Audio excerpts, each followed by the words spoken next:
दर अमावस्या म्हणजे पितरांच्या आशीर्वादाचा दिवस. आयुष्यातील अडथळे दूर करण्यासाठी आजची रात्र का खास आहे?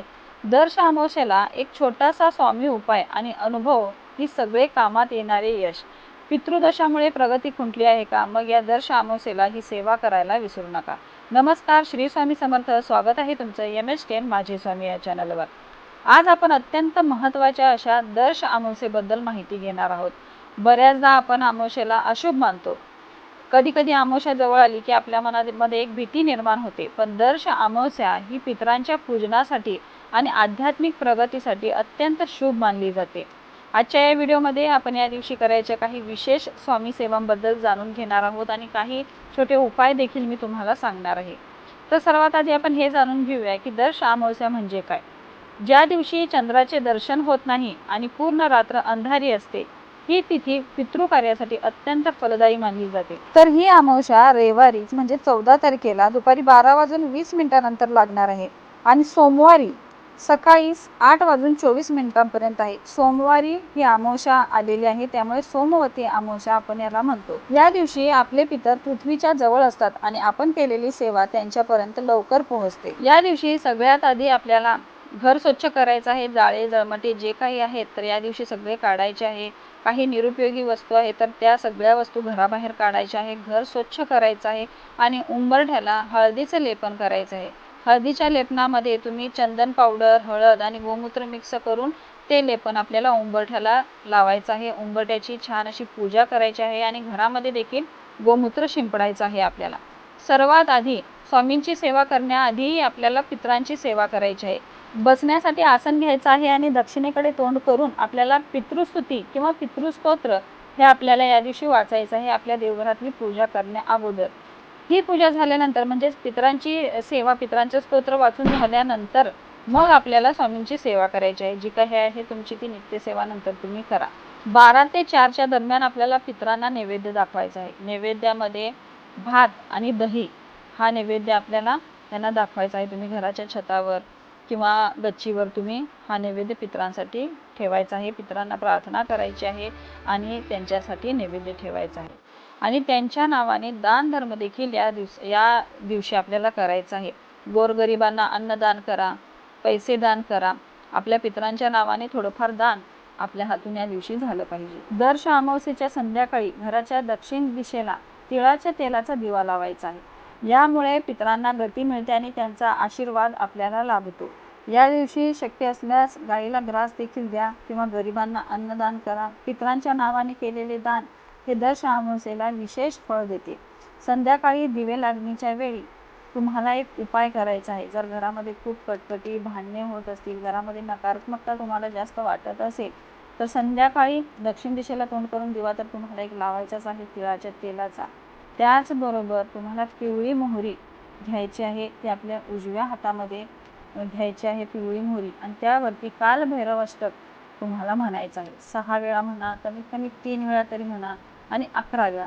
11 वेळा जर तुम्ही म्हटलं तर अतिउत्तमच, पण कमीत कमी 6 किंवा 3 वेळा तरी कालभैरव अष्टक हातामध्ये पिवळी मोहरी घेऊन तुम्हाला म्हणायचं आहे आणि ती पिवळी मोहरी आपल्या घरातल्या प्रत्येक कोपऱ्यामध्ये थोडी थोडी थोडी आपल्याला घालायची आहे.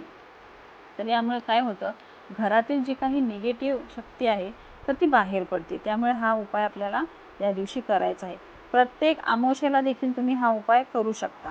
त्याचबरोबर घराला एक नारळ वाढवायचा आहे आपल्याला. अँटी क्लॉकवाईज म्हणजे उलट्या दिशेने आपल्याला नारळ घरावरून उतरवायचा आहे आणि तो बाहेर फेकून द्यायचा आहे.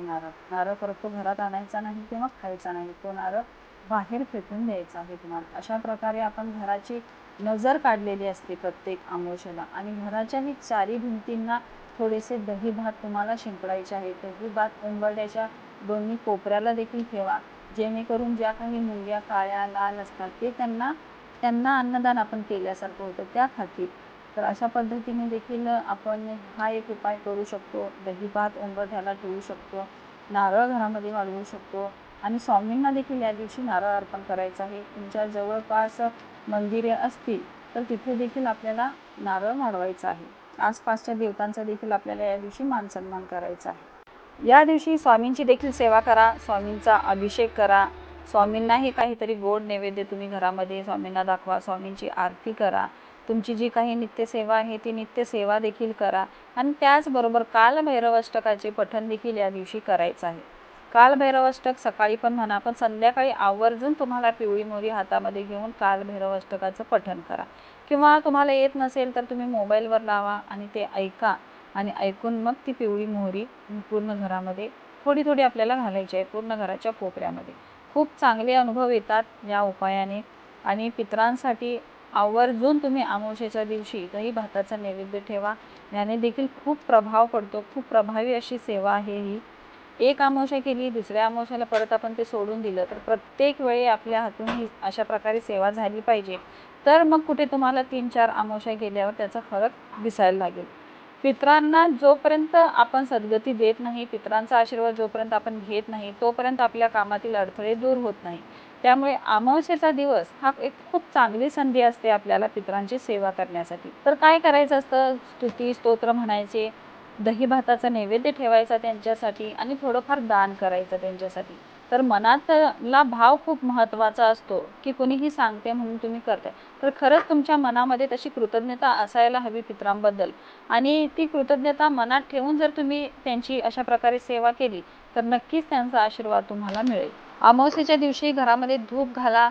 आता जिथे धार्मिक दुकाने जे आहेत म्हणजे सगळ्या काही पूजेच्या वस्तू मिळतात, तिथे छोटे छोटे असे शेणकूट देखील मिळतात. गाईच्या शेणाचे ते शेणकूट असतात, तर ते तुम्ही घरी आणा आणि गॅसवर थोडे भाजून त्याला म्हणजे लालसर असे भाजून मग त्यावरती तुम्ही गुगल ऊद वगैरे टाकून पूर्ण घरामध्ये धूप द्या सगळीकडे.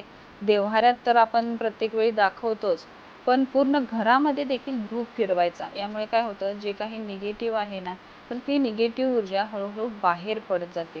तर अमावस्येच्या दिवशी नक्की घरामध्ये धूप घाला. धूप घालत असताना त्यामध्ये थोडीशी पिवळी मोहरी, थोडं भीमसेन कापूर, लवंग हे पदार्थ तुम्ही घातले ना तर आणखीन चांगले परिणाम तुम्हाला याचे दिसून येतील. तर अमावस्येचा दिवस पितरांची सेवा करण्यासाठी खूप महत्त्वाचा आहे आणि खूप चांगला दिवस आहे.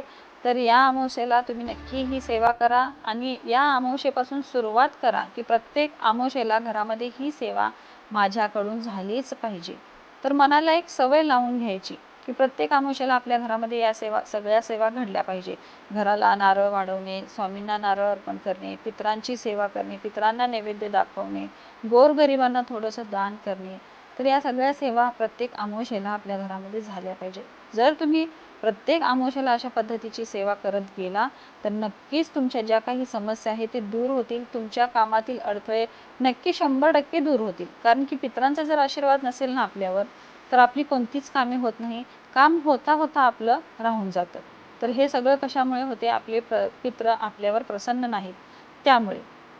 आणि पित्र जर प्रसन्न नसतील तर आपले इष्टदेवही आपल्या कोणत्याच इच्छा पूर्ण करू शकत नाही. कारण की पितरांचाच आपल्यावर आशीर्वाद नाही तर देवतांची सेवा करून देखील त्या कार्यासाठी आपल्याला अडथळे येत असतात.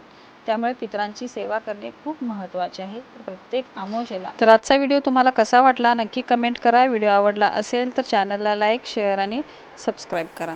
पुन्हा भेटूया नवीन एका व्हिडिओ. तोपर्यंत सर्वांना श्री स्वामी समर्थ.